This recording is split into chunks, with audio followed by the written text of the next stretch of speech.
اوس عزیزانو رمضان مبارک په مختصر شانتي خبرو کو الله جل شانه په مونږ او تاسو باندې بیا رمضان مبارک راوستو د شعبان برکتی میاشت اغیم را باندې راوسته شپې او ورځې اغې باندې تیریږي او په ختمېدو والده الله جل شانه دې مونږ او تاسو ته په خیر او عافیت سره د رمضان مبارک را نصیب کی او الله جل شانه دې په خیر او عافیت سره د رمضان مبارک چې څنګه د شعبان المبارک دا په خیر عافیت سره تیر شو او تیریږي دغه شانتي دی الله جل شانه رمضان مبارک په مونږ او تاسو باندې په خیر او عافیت سره تیرږي.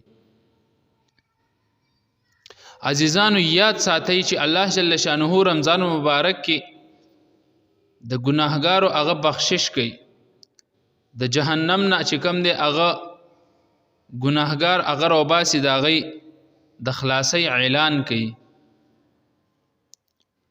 د جهنم نه روباسي او د معافی چې کم دی هغه اعلان کوي.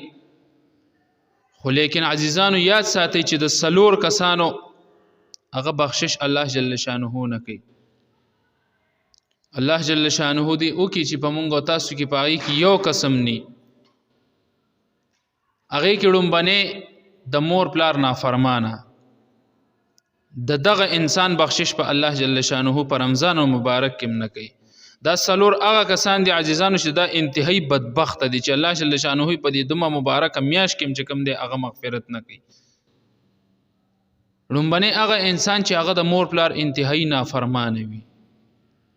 دویم هغه شراب خور چې همیشه د پاره هغه شراب سکي، د دې انسان بخشش الله جل شانه نه کوي. دریم بغض او کینی ساتلو والا. بغض هغه ستا یو انسان سره نفرت وي، کینا چې نفرت ور سره هم وي خو لیکن د نفرت سره ته هغه د نقصان هم رسول غواړي، دا د بغض نه چې کم دی دا اوچته درجه ده، دا انتهایی خراب عمل دی.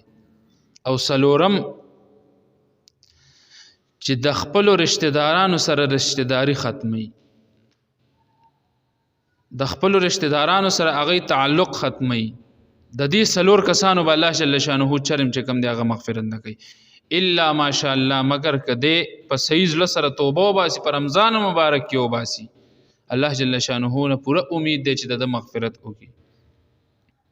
او بیا عزیزانو د رمضان مبارک د ډیره انتهایی برکتی میاشت ده، نو دې کې د زیات تلاوت کولو چې کم دی هغه کوشش کول پکار دی، ځکه چې الله جل شانه رمضان مبارک قرآن عظیم الشان را نازل کړی دی.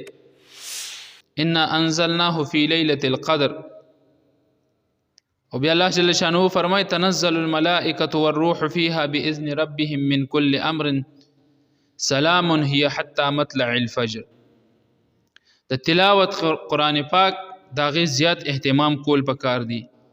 بل فرضی مونږ هو الحمدلله اسم کیږي، د دې سره د نوافل چې کم دی هغه پوره کوشش کول پکار دی، ځکه چې رمضان مبارک دا بار بار الله جل شانه په مونږ او تاسو باندې راولي. دا د دې خبرداري ده چې ای زما بنده او کا د خپل د ځان د پاره خپل اهل او عیال خپل اولاد خپل قرابتداران رشتہ داران کم چې ستا د انډر لاندې دي سپی او کا څه حاصل کوي زمانہ د آخرت د پاره سو پندو کې چې کم دی هغه جمع کوي. ځکه نبی علیه الصلاۃ والسلام فرمای کلکم راع وکلکم مسئول عن رعیته. وی تاسو کې هر یو کس هغه سربراه دی او د خپل سربراهی تپوس په ددنه کیږي، د خاون نه به د ښځې تپوس کیږي، د مور پلار نه به د اولاد تپوس کیږي، دغه شانتي د مشر رور ته هغه نه به د خور تپوس کیږي، دغه شانتي نور رشتہ داران وي کم چې د هغې د انډر لاندې وي، د هر یو کس نه به د خپل رعیت هغه تپوس پکېږي او هر یو کس په ځان له جواب ورکوي.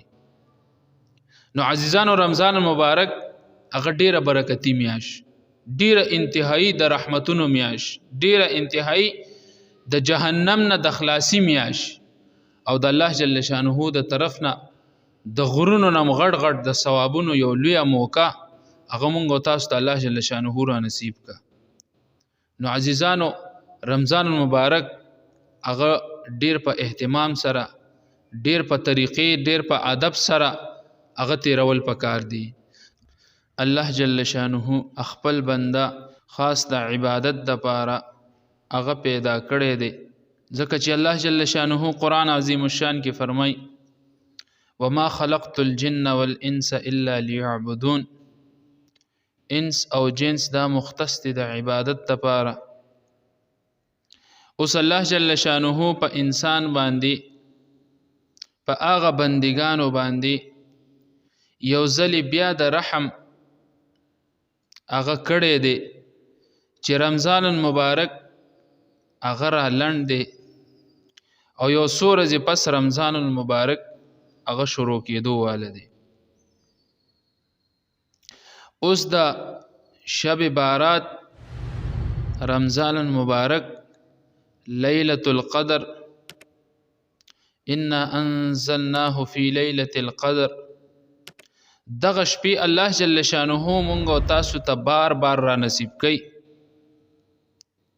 دې کې اشاره دی خبره ته ده چې ای زما بنده بار بار دته دا موقع در کوم، رازه زما درته ما ته سر به سجده شه او د خپلو چې څومره ماضي تا تېره کړې ده په هغې کې څومره ګناهونه تا نه شوي دي او څومره خطاګانې هغه تا کړي دي، راځه ما ته سر به سجده شه او چې زه ستا معافي وکړم. ځکه نبی علیه الصلاة والسلام فرمای طوبى لمن وجد في صحیفته استغفارا کثیرا. وی خوشخبری ورکي هغه انسان ته چې داغه په اعمال نامه کې استغفارا کثیرا ډیر استغفار هغه اوموندلی شي. معنا د دې څه شوه؟ معنا د دې دا شوه چې الله جل شانه ته بار بار توبه وستل. نبی علیه الصلاة والسلام فرمای روایاتو کې راځي چې نبی علیه الصلاة والسلام په ورځ کې 80 پیرې الله جل شانه ته توبه وسته. په بل روایت کې راځي چې 100 پیرې به وسته. اوس عزیزانو نبی علیه الصلاة والسلام ته د توبې هغه ضرورت نو، خو لیکن تعلیم د امت هغه نبی علیه الصلاة والسلام باندې لازم.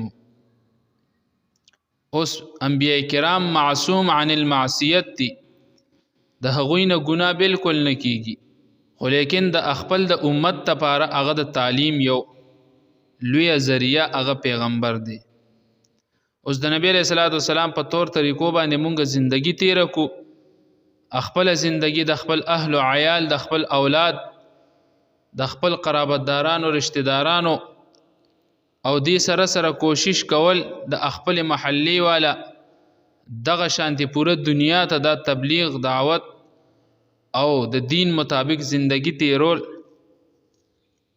د ډیره بهترین خبره ده او بهترین اعمال دي. مصطفى منبع للصفا